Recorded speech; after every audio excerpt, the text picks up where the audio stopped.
I'm an Associate Professor of Political Science at York University, and I hold the Jean Monnet Chair in European Integration.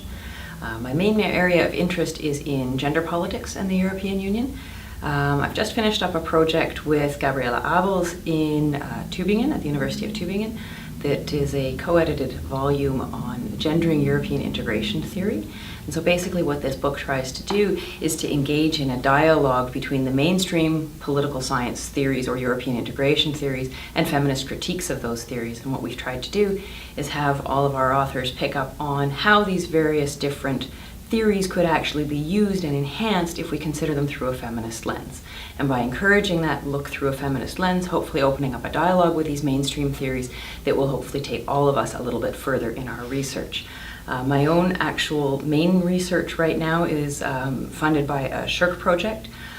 with a colleague in McGill by the name of Professor Elaine Weiner. And what Elaine and I are working on is trying to understand why European Union gender policies tend to get, or gender approaches tend to get lost in the actual policy making. So what we see happening at the European level quite frequently is that the very structures and the very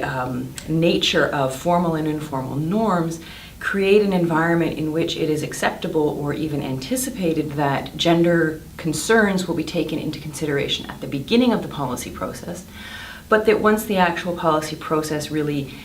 is underway, these sort of the complexity of gender equality or gender inequality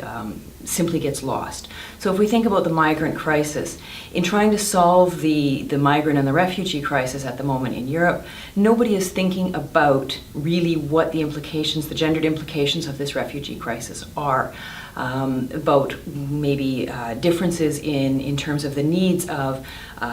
mothers migrating with children, or younger women and access to the labor market, or perhaps family reunification and things like this. So as it's being discussed